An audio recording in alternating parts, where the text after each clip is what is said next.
This week, I will tell you the story of Joshua leading the Israelites into the promised land, the abridged version. Still, it is an epic tale of conquest, bravery, and faith. As we continue with the story of the Bible on You, Me, and the Word.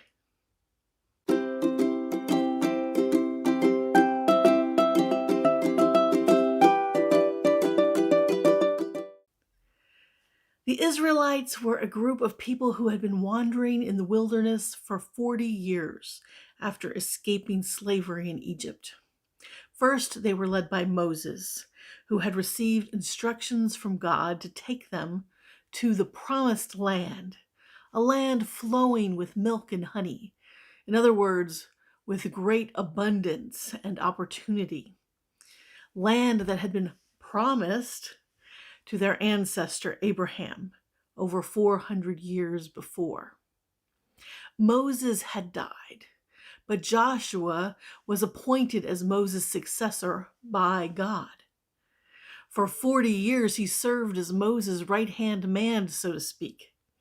To prepare Joshua for this undertaking, God says, "Be strong and courageous, because you will lead these people to inherit the land I swore to their ancestors to give them.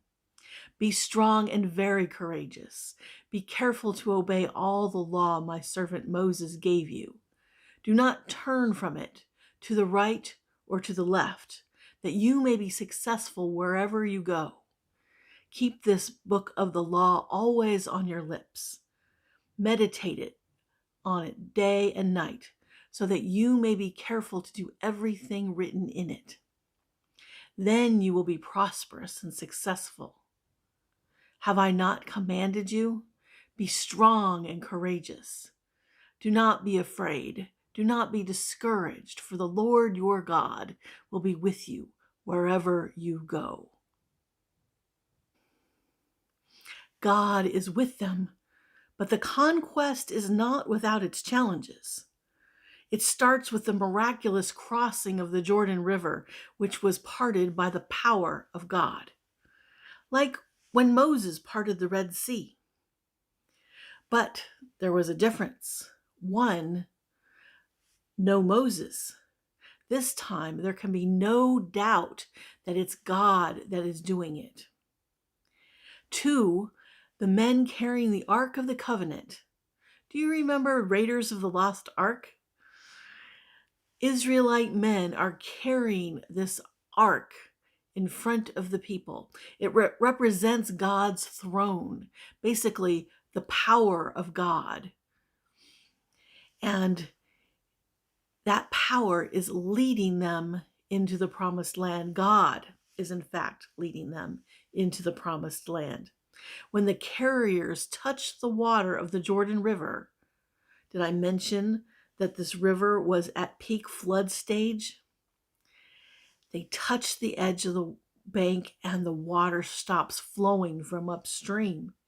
The men stand in the middle of the river on dry ground as all the people, which now numbers over 600,000, cross the riverbed. On the other side, God commanded them to build a monument of 12 stones, one for each tribe. They were to be taken from the middle of the river where the men with the ark stood. This was to remember the miraculous crossing of that river. And once they did this, the men brought the ark from the middle to the other side.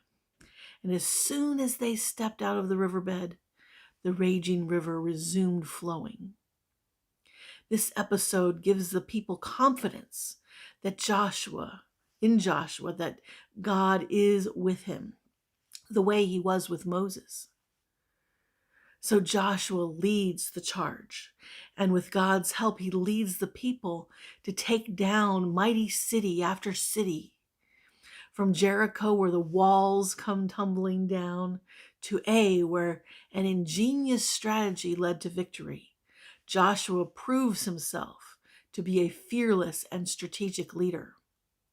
The book of Joshua also contains inspiring stories of faith and courage, such as the harrowing tale of Rahab, a woman who risked her life to save the Israelite spies, and her only request was that her family would be saved because she knew the power of God.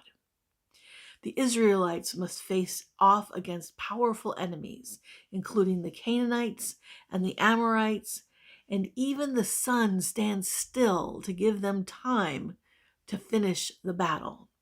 And with each victory, the Israelites grow in strength and confidence, knowing that their God is with them. Once they take the land, different parts are assigned to each of the 12 tribes. These 12 tribes are the descendants of Joseph and his brothers from the story back in Genesis. The way they get to 12 is slightly more complicated. If you want to see the details, read Genesis chapter 48. So these different tribes are all over the country, each in their different section, and they have the law and God as their king. Will they be successful? Ultimately, the book of Joshua is a testament to the power of God and the faith and strength of the human spirit. It is a story of a people who never gave up, who faced incredible odds, and who ultimately emerged victorious. It is a story of adventure and triumph. Now, next time, we have the book of Judges, where you will see how they made out in the promised land. Spoiler alert, they have a hard time with it. God has separated them from the other countries around them as a special, holy nation. In fact, the word holy itself means set apart for special use.